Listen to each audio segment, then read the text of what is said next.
Olá, amigos e amigas do nosso canal Fé Sem Política.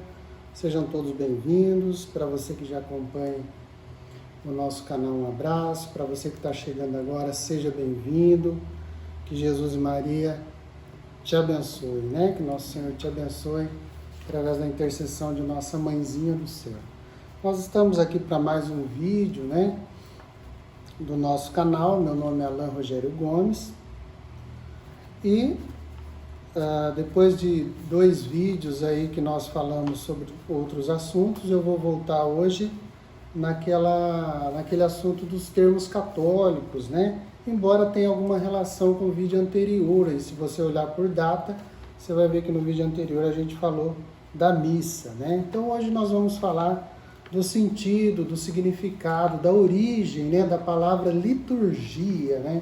Da onde que vem essa palavra? Qual que é o sentido dela? O que significa liturgia, né? A gente escuta tanto falar, às vezes nas celebrações, né? Na recepção dos sacramentos. O que significa a palavra liturgia? O que significa a palavra também, e aí eu vou falar de mais 2, da palavra mistério, né? O mistério cristão, né? O mistério de Cristo. O que significa a palavra mistério para nós cristãos, né? E não para outras religiões, lógico. E o que significa, qual que é o sentido para nós cristãos católicos do termo celebração, né? O que significa a palavra celebração, de onde vem, né? Então vamos lá. Então o primeiro termo que a gente vai ver é a palavra liturgia, né? Da onde que surgiu essa palavra, né? Ela surge fora do ambiente religioso, né, na Grécia Antiga, no século VI, e ela é composta, a palavra liturgia é composta por outras 2 palavras, né, do grego clássico. A primeira palavra é leite, né, de laos, né, vem de laos, que quer dizer povo, mais a palavra ergon, que quer dizer obra, né, ação, empresa, alguém que faz uma obra, uma ação, uma empresa, né? Então é povo mais ação, obra e empresa, né? Nós temos na nossa língua portuguesa, e aqui a título de curiosidade, né, algumas palavras que terminam, aliás, com urgia, né? Como liturgia, nós temos algumas palavras no português que terminam com urgia também. Por exemplo, metalurgia, né? Olha que interessante. É metal mais urgia. É ação, quer dizer, essa urgia é ação sobre um metal. Outra palavra, cirurgia, né? Cir mais urgia. Quer dizer, ação de um médico. A urgia é a ação de um médico sobre um corpo, né? A cirurgia. E assim vai, né? Então também a palavra liturgia, que foi transliterada lá do grego, né? Ela não foi traduzida, nós vamos ver depois, mas ela foi somente passada, né, para a nossa língua portuguesa como liturgia. O que era então a liturgia na sua concepção original lá no mundo grego? Era um serviço da parte do povo, uma obra, uma empresa, uma ação, um serviço da parte do povo, né, ou em favor do povo, né? Por exemplo, uma obra, um serviço público que alguém de posse fazia para o povo, né? Por exemplo, as festas populares gregas, né, e romanas, e a promoção dos Jogos Olímpicos, né, das Olimpíadas que começou lá na Grécia, eram liturgias, né? Olha que interessante. Mais tarde, ali pelo século III a primeiro, antes de Cristo, né? No ano 300 e pouco, 200 e pouco, 100 e pouco, mas antes de Cristo, da vinda de Jesus, e ainda no ambiente pagão, né? Ou seja, não judeu, o termo liturgia começa a ser usado no sentido religioso, né? Deixa esse sentido, continua, lógico, sendo usado no sentido não religioso, né? No sentido, vamos dizer assim, laico, no sentido fora da religião, mas começa a ser usado nas religiões dos mistérios, né? Nas religiões gregas, né? Indicando o serviço que algumas pessoas escolhidas, né, prestavam aos deuses. E é com este significado, né, com esse sentido religioso, que esse termo vai ser acolhido no Antigo Testamento, ele já aparece no Antigo Testamento, e depois no próprio mundo cristão, no próprio Novo Testamento. Lógico que aí na Sagrada Escritura ele vai aparecer como serviço aos deuses também, mas principalmente, lógico, o serviço, né, a adoração, o culto que nós prestamos ao Pai, né, prestamos a Deus, ao Deus verdadeiro, né. Jesus é o maior liturgo, o maior liturgista, né. Quem mais realizou serviços a favor do povo, em favor do povo, para o povo? Quem mais fez isso? Nosso Senhor Jesus Cristo, né? Ele foi um verdadeiro liturgista.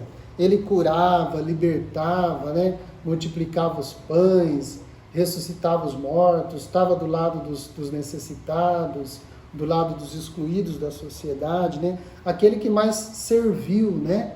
Ele fala, aliás, em algumas passagens, eu não vim para ser servido, mas para servir, né? E dar a minha vida em resgate por muitos, né? Em favor de muitos. Então, e agora ele tinha todo esse serviço ao povo de cura, de libertação, né? De milagres, de multiplicação dos pães. Mas qual foi o maior serviço que Jesus, o grande litúrgico, o grande liturgista, prestou a Deus e em nosso favor? Foi ser crucificado. Quando Jesus é crucificado, ele presta o maior serviço a Deus e a nós, em favor de nós, né? A expressão máxima da liturgia, então, ou seja, do serviço de Cristo, foi a sua morte e ressurreição em favor do povo. É o que a gente lê lá em Mateus 26, 28, lá quando ele institui, né, a Eucaristia na última ceia, né? Lá em Mateus 26, 28, ele vai falar justamente isso, vai falar da liturgia, né? Pois este é o meu sangue da nova aliança, que é derramado em favor de, como serviço, como liturgia, em favor de muitos, para o perdão dos pecados. Então, o maior ato, a maior liturgia de Cristo é a sua paixão, morte e ressurreição, né? No Novo Testamento, agora, se a gente pegar na Sagrada Escritura, no Novo Testamento, né, a gente vai ver que ela aparece, essa palavra, apenas 15 vezes. Então, não é uma palavra muito frequente, né? Isto justamente para não confundir com o uso lá judaico, né? Com o uso lá que eles usavam para designar o culto do templo. Eles usavam a palavra liturgia lá. Para não confundir com esse culto do templo, os cristãos não usam muito, né? A gente não vê muito essa passagem no Novo Testamento. Aparece 15 vezes e uma vez só, olha que interessante, como um sentido estrito do ritual cristão, né? Para designar justamente a Eucaristia que nós vamos ler aqui, em Atos 13, 2. É a única passagem que aparece liturgia para designar o culto cristão, né? A Eucaristia, o sacrifício cristão. A gente vê aqui, ó, Atos 13, 2, né? Olha lá como aparece. Certo dia, enquanto celebravam a liturgia em honra do Senhor e jejuavam, o Espírito Santo disse: separai para mim Barnabé e Saulo, a fim de realizarem a obra para a qual eu os chamei. Então, certo dia, provavelmente no domingo, enquanto eles celebravam a liturgia em honra do Senhor, né? A gente sabe, eu estava vendo algumas traduções católicas e traduções evangélicas também da Bíblia, algumas falam que eles estavam servindo, outras falam adorando, outras falam prestando culto, né? Então, essas traduções, elas são menos originais, elas são incompletas, né? Essa tradução que eu li aqui foi da CNBB, e tanto a CNBB quanto a Vozes, da editora Vozes, quanto a Peregrino, são as que mais se aproximam ali do original. Já pega o texto, o termo mesmo, leiturgia, né? Leiturgon, e não traduz, né? E não quer explicar, né? Não quer interpretar o termo, né? Não coloca como culto, adoração ou mesmo serviço, não. Eles colocam o termo ali como está no grego original, enquanto eles celebravam a liturgia em honra do Senhor. E a nota ali de rodapé da tradução ecumênica da Bíblia, da TEB, vai falar que trata-se, sem dúvida, né, para os estudiosos, exegetas, trata-se sem dúvida da Eucaristia, porque usa, né, esse termo, né, técnico. Eles celebravam a liturgia, né, em honra do Senhor. E no Novo Testamento, então, só aparece essa vez para designar a Eucaristia, que é o culto cristão, né?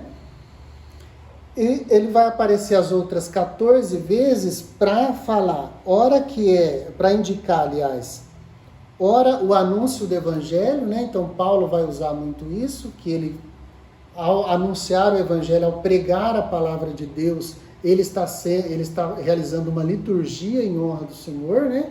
Ele está realizando um serviço a Deus e ao povo na pregação do Evangelho. E também a caridade. Olha que interessante. Quando a gente realiza a caridade, quando Paulo aqui fala que faz alguma obra, né? A própria coleta para a igreja de Jerusalém, que a gente citou no vídeo quando a gente falou que a missa é Bíblia pura, né? Quando fala da coleta, a própria coleta é uma liturgia, né? É um serviço que prestamos ao próximo e, por consequência, a Deus, né? Então, tem várias passagens aí, eu vou deixar na descrição do vídeo, tá? O uso da palavra na igreja, né? Como que ocorreu? Na igreja oriental, né? Na igreja católica oriental, nas comunidades orientais, essa palavra foi usada desde o começo, né? Já aparece ali nos primeiros séculos o uso da palavra liturgia, né? Só que para nós aqui da Igreja Latina, ocidental, esse termo só começou a ser usado, mais usado, vamos dizer assim, não que ele não apareceu, ele apareceu em algumas situações, mas quase nunca, né? Ele foi usado aqui no século XIX, já recente, né? Com o movimento litúrgico, né? E depois foi adotado ali no Concílio Vaticano II, né? Isso porque, como eu dizia no começo do vídeo, a palavra grega leiturgos, ela foi transliterada, né? Ela não foi... Aliás, desculpa, a palavra grega lá, ela foi traduzida, né? Aqui para nós de tradição ocidental, ela foi traduzida por ofício, por mistério, por munus, né? E por isso que quando a gente fala de liturgia das horas antigamente, hoje ainda é chamado de ofício, né? O ofício divino, o serviço divino, né? Um trabalho para Deus, uma obra para Deus. Então, quando a gente reza também, a gente está fazendo essa liturgia, esse serviço, essa ação em favor de Deus, em favor da igreja, né? Então, é um ofício, foi traduzido para nós. Então não se chamava liturgia, né? Para nós de tradição ocidental, né? De tradição latina. Beleza? Então esse termo também entra no Concílio Vaticano II e o Catecismo da Igreja Católica vai definir de forma assim, lapidar, né? Muito bonita, o que é a liturgia na tradição cristã. O Catecismo no número 1069 fala que a palavra liturgia na tradição cristã quer significar que o povo de Deus, a igreja, toma parte na obra de Deus, na liturgia de Deus, na obra de Deus. Pela liturgia, Cristo, nosso Redentor e sumo sacerdote, continua na sua igreja, com ela e por ela, a obra da nossa redenção. Olha que bonito. Então, a obra da redenção é realizada no Calvário, né? Pelo Cristo, que é o Redentor e sumo sacerdote. Ele nos religa ao Pai, ele é o mediador, né? Ele é o sumo sacerdote, ele é o Redentor. E pela liturgia, né? Nós, o povo de Deus, a igreja, toma parte nessa obra, continua essa obra. Então, através da igreja, com a igreja e pela igreja, Jesus continua essa obra de redenção. Olha que bonito. A obra de redenção foi um fato objetivo, né? Foi um fato histórico, mas continua os seus efeitos. A sua obra redentora continua na igreja, com a igreja e pela igreja. O próprio Cristo continua, né? Na igreja como cabeça, né? E o corpo de Cristo é a igreja. Então esse corpo inteiro, cabeça e membros, continua a sua obra de redenção na humanidade. Olha que lindo. Então, o mistério da liturgia, né? Assim a tradição católica entendeu, assim a tradição cristã entendeu, e assim a gente pratica na igreja. É muito lindo, né? E aí a gente entra no contexto do mistério também, no significado da palavra mistério, né? Essa palavra mistério, mysterion no grego, né? E depois o latim traduziu, né? Para mysterium, né?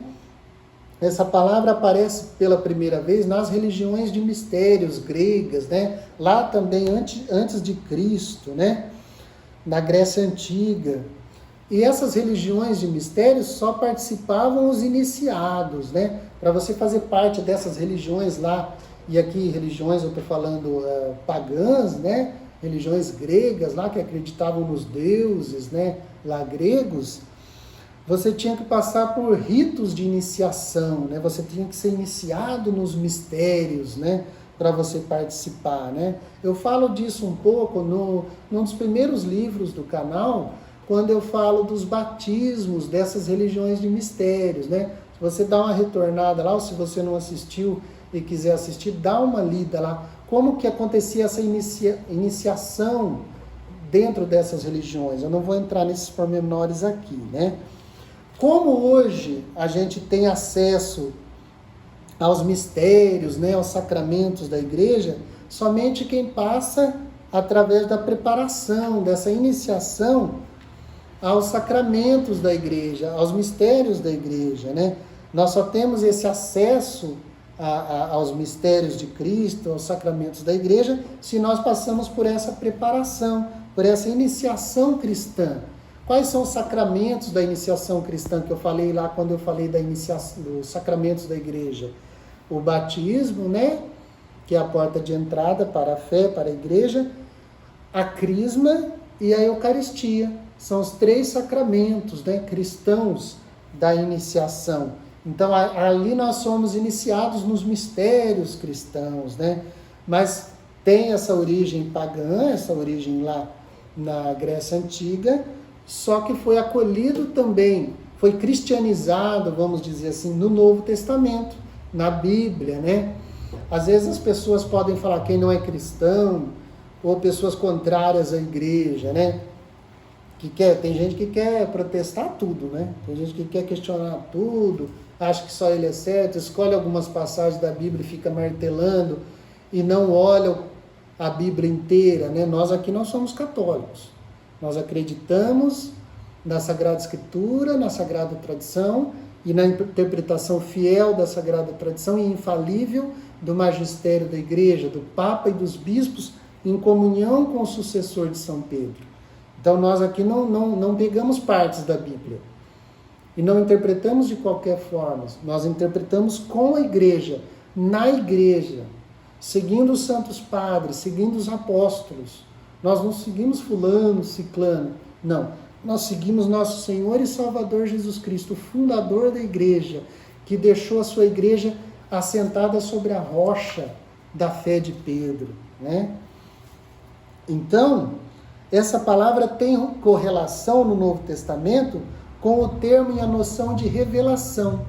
Então, sempre quando surge a palavra mistério, né, no Novo Testamento, tem correlação com a revelação. Esse é o mistério revelado. É Deus que revela os seus mistérios, né? Por exemplo, as parábolas de Jesus, a gente pode ver isso lá em Mateus, no Evangelho de Mateus, capítulo 13, versículo 11, né? Se a gente pegar Mateus 13, 11, o próprio Jesus fala da palavra mistério. Aqui, ó. Mateus 13, 11. Jesus fala aos apóstolos: Os apóstolos perguntam para Jesus, né? Mas por que o Senhor fala ao povo em parábolas, né? E Jesus fala, porque a vós, apóstolos, foi dado conhecer os mistérios. A vós foi dado conhecer os mistérios do reino dos céus, mas a eles não. Olha que interessante. Aos apóstolos, em primeiro lugar, foi dado conhecer os mistérios do reino dos céus. Então, Jesus já fala dos mistérios, né? Depois, Paulo, né, fala muito sobre o mistério escondido da salvação. Qual é esse mistério? E que não somente os judeus, mas os pagãos são chamados a participar dessa salvação. Esse é o grande mistério que estava escondido e agora foi revelado a nós. Que não somente os judeus, o povo escolhido lá do Antigo Testamento, mas os pagãos também são incorporados em Cristo, são assumidos por Cristo, né? Podem ser salvos através de Cristo, né? O próprio Evangelho é um mistério, né? Efésios 6:19. Foi-me dado anunciar o mistério do Evangelho, do qual eu sou embaixador. Depois vocês peguem lá, né? Efésios 6:19. Vamos ver aqui, ó. Orai também por mim, Paulo pede à comunidade, né? Para que a palavra seja colocada em minha boca, de modo que eu possa anunciar corajosamente o mistério do Evangelho, da boa notícia de Jesus. O próprio Evangelho é mistério, né? E depois, também o próprio Paulo vai falar que existe um mistério também da iniquidade, né? Um mistério do pecado, um poder do mal que atua em segredo, lá em 2 Tessalonicenses 2,7, né? Então, não só o bem, né? Não só Jesus Cristo, o Evangelho, a salvação são um mistério, mas existe um mistério do mal também, da iniquidade, né? Em 1 Timóteo 3,16, Paulo vai exclamar, né? E aqui é muito bonito. Grande é, sem dúvida, o mistério da nossa religião. Grande é, sem dúvida, o mistério da nossa fé. E ele continua com um dos primeiros credos da nossa fé, né? 1 Timóteo 3,16. Depois vocês vão dar uma olhada lá. Grande é o mistério da nossa religião. Adem Verbum, né? E agora a gente dá um salto na história. A gente vem aqui para o Concílio Vaticano II, né? Na Constituição Dogmática Dei Verbum, que quer dizer a palavra de Deus, o verbo de Deus, né? Dei Verbum vai falar que a palavra está contida na Sagrada Escritura e na tradição apostólica, né? Essa palavra de Deus que eu já falei também num dos vídeos, quando eu falo da tradição católica, da tradição cristã, a palavra de Deus, Dei Verbum. Então essa Constituição dogmática, logo ali no começo, no número 2, vai falar: aprove a Deus, na sua sabedoria e bondade, revelar-se a si mesmo, olha lá o termo revelação, e dar a conhecer o mistério da sua vontade, segundo a qual os homens, por meio de Cristo, Verbo encarnado, têm acesso ao Pai no Espírito Santo e se tornam participantes da natureza divina. Olha que lindo. Esse é o mistério da vontade de Deus. Os homens, por meio do Cristo, Verbo encarnado, Deus e homem, ele une em si as duas naturezas. Temos acesso ao Pai no Espírito Santo e nos tornamos participantes da natureza divina. E usa uma expressão aqui do primeiro Papa, na sua primeira carta, né?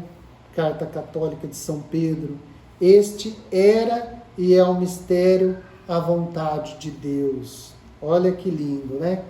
E aí, nós sabemos que existem mistérios que nós podemos acessar pela nossa razão e existem mistérios somente acessíveis à fé, pela fé, né? A igreja, lá desde Agostinho, desde São Justino, né? Que era filósofo, foi mártir e era também teólogo cristão, vai falar da fé e da razão, né? existem os mistérios acessíveis à razão, que a gente pode argumentar para a nossa razão. Agora, existem mistérios que ultrapassam a nossa razão, existem mistérios que estão além, existem mistérios que foram revelados por Deus e que precisam ser acessados através da fé. Muito do que foi revelado, né, ultrapassa a nossa razão, sendo, portanto, mistérios de fé. Nós precisamos crer, né? Hoje a gente vê muitos críticos ainda da Igreja Católica. Ah, mas vocês creem nisso, vocês creem naquilo. Nós estamos aqui nos dias em que vai ser beatificado aí o nosso querido Carlo Acutis, né? Um jovem de 15 anos que morreu. Ele morreu em 2006, nós estamos em 2020 fazendo esse vídeo. Faz 14 anos que ele morreu e o corpo dele está intacto. Os seus órgãos não se corromperam. Quer dizer, são milagres, né? São mistérios da fé. Nós temos Santa Rita de Cássia, que faz lá mais de 600 anos que morreu e o corpo está intacto. Como se explica isso? Como se explica isso? Não tem explicação. Então existem mistérios. Aqui eu estou citando, falando sobre isso, né? Mas vamos voltar aqui, falando dos mistérios que está lá desde a Sagrada Escritura, está na tradição da igreja. Por exemplo, o mistério da Santíssima Trindade, né? É um mistério de fé. Não adianta a gente querer entender com a nossa razão, que a gente não vai entender. A encarnação de Deus, né? Como que o verbo Deus, na sua natureza humana, né? Ele realiza essa kênose, esse rebaixamento e assume a condição humana, assume a natureza humana, né? É um mistério. O mistério da Santíssima Eucaristia, né? Jesus falou: se não crerdes, né? Se não comerdes a minha carne e não beberdes o meu sangue, não tereis a vida em vós. Quem come a minha carne e bebe o meu sangue permanece em mim e eu nele, e eu ressuscitarei no último dia. E aí muitos vão dizer no final ali desse discurso eucarístico: mas essa palavra é muito dura, nós não podemos compreender. E Jesus pergunta para os apóstolos: e vós também quereis ir embora? E Pedro respondeu: nós não vamos, Senhor. Nós cremos e sabemos que Tu és o Santo de Deus. Somente Tu tens palavras de vida eterna. E nós cremos que Tu és o Santo de Deus. Nós cremos no mistério. Nós católicos estamos na esteira desta fé de Pedro, na esteira desta fé de Paulo, no mistério do Evangelho, do mistério da Santíssima Eucaristia. O mistério da virgindade de Maria, por exemplo, que já aparece ali em São Clemente de Roma, já aparece em São Justino no século II, no final do século I. O mistério da Imaculada Conceição da Virgem Maria, ela foi concebida sem pecado. A Assunção de Maria, ela foi assunta aos céus em corpo e alma, como o Senhor Jesus. Então estes mistérios não são acessíveis somente pela razão, mas nós temos que crer, dar a nossa adesão, dar a nossa obediência da fé. Isso é obedecer na fé, né? Aquilo que Deus pode mais. Vai dizer o Concílio Vaticano I: Deus semper maior, Deus está sempre além, Deus está sempre acima. É preciso dar um passo a mais. É preciso dar o assentimento da nossa fé, aquilo que Deus nos revela, vai dizer o Concílio Vaticano I. Não é suficiente somente a razão, é preciso a fé. A fé vem completar a razão, ela não é contrária à razão, mas ela plenifica a razão. O padre diz em cada Santa Missa, né? Você vai lembrar disso. Quando termina a oração consecratória, quando o padre consagra, lógico, o padre em persona Christi, na pessoa de Cristo, ele consagra o pão e o vinho no corpo e sangue de Cristo, ele ergue a Eucaristia e diz: eis o mistério da fé. E nós respondemos ao Senhor, né? Nós cremos, nós respondemos ao Senhor. nós cremos na sua morte e ressurreição, nós cremos na Eucaristia, né? Então o mistério da fé muitas vezes escandaliza também, eu já comentei isso, e nós dizemos ao Senhor que nós cremos na esteira dos apóstolos, né? Eu citei São Clemente, Santo Inácio também de Antioquia, né? O grande Santo Inácio de Antioquia, vai falar dos mistérios escondidos, né? Ele fala lá da virgindade de Nossa Senhora, que foi um dos mistérios escondidos ao inimigo, ao encardido, né? Isso aqui ele já está falando ali já no final do século I ainda, né? Ele fala, na carta aos Efésios, no número 19, Santo Inácio fala: ao príncipe deste mundo ficou escondida a virgindade de Maria, seu parto, o parto virginal da Virgem Maria, e igualmente a morte do Senhor. 3 mistérios retumbantes, vai dizer ele, que foram realizados no silêncio de Deus. Olha que bonito. Amém? E por último, nós temos aqui o termo celebração. O que quer dizer para nós, e na Sagrada Escritura, na Sagrada Tradição, a palavra celebração, né? Vem do latim celebratio, né? Esse conceito se refere à ação de celebrar, né? Festejar, comemorar, reverenciar, fazer uma reunião, né? Tornar presente, fazer memória, né? Tudo isso quer dizer celebratio, né? Então, celebrar é fazer memória para nós de algo ou de alguém. Não é só que não quer dizer, né, ali no sentido bíblico, né, e no sentido para nós cristãos, não é lembrar, fazer memória, né, de algo morto, de algo que já passou, que está no passado, mas celebrar é tornar presente, atualizar, viver hoje, né, aquilo que já aconteceu, mas que tem valor eterno, né? Já aconteceu lá no passado, foi um fato histórico, mas tem um valor, uma eficácia, né? Uma atualidade eterna, vamos dizer assim, né? Por exemplo, que eu citei já, o sacrifício de Jesus na cruz, ou o seu mistério pascal, né? Sua cruz, sua morte, mas também a sua ressurreição e a sua ascensão, né? Eles são atualizados, eles são tornados presentes em cada celebração eucarística. Nós celebramos, né? Nós tornamos presente, nós atualizamos esse mistério pascal do Senhor, porque o Senhor mesmo pediu isso, né? Lá em 1 Coríntios 11, de 24 e 25, e lá em Lucas também, na narrativa da instituição da Eucaristia, o Lucas usa esse termo paulino, né? Fazei isto em memória de mim. O próprio Senhor pediu, né? Ou fazei isto para celebrar a minha memória, né? Celebrai a minha memória fazendo isto, fazendo a Eucaristia.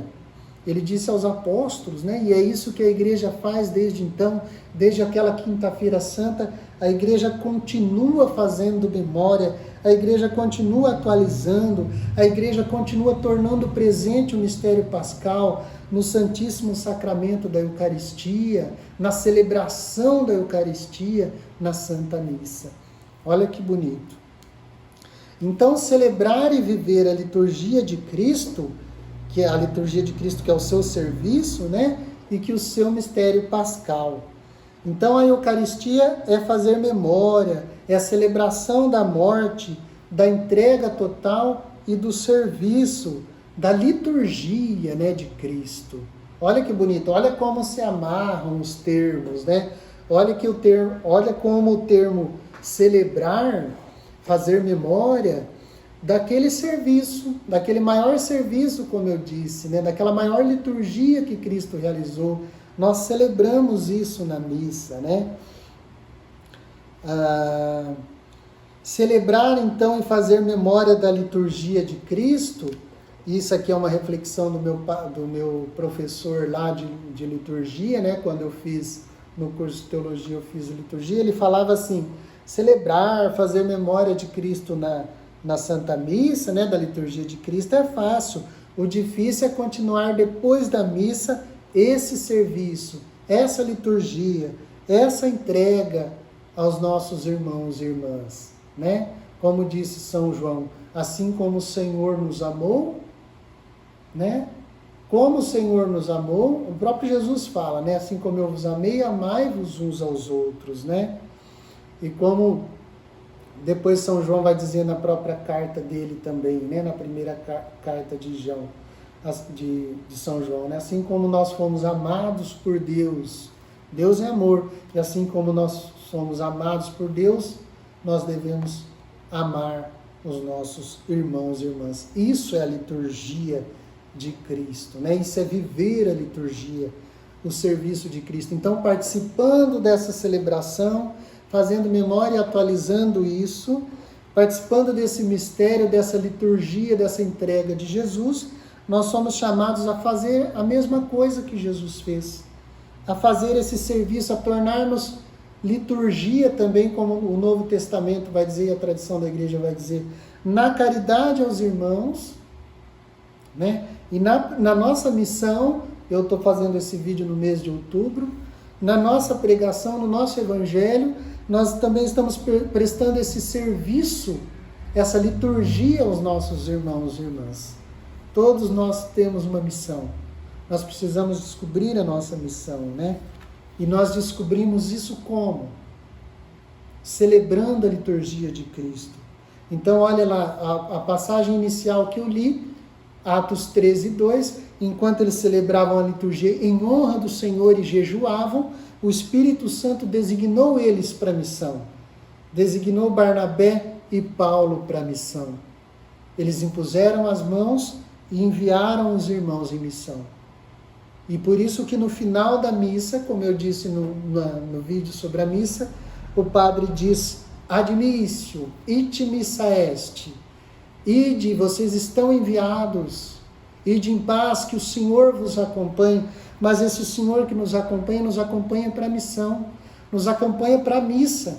A missa começa quando ela termina. Quando nós saímos da missa, ite missa est, ide, vocês são enviados. Que Santa Teresinha nos ajude, São Francisco, que celebramos agora dia 4, nossos anjos da guarda, que celebramos também nestes dias, que a Virgem Maria, a Imaculada Conceição, esteja conosco e que nosso Senhor Jesus Cristo nos dê o entendimento, nos dê a graça de mergulharmos no mistério da nossa fé, de celebrarmos com fidelidade, com amor, com devoção, a sua liturgia, a sua entrega, a sua Eucaristia. Que nós possamos ser fiéis e vivermos nessa graça, sob esta graça, envolvidos por essa graça. Amém. Louvado seja nosso Senhor Jesus Cristo, para sempre seja louvado. Um abraço e um beijo no coração de todos.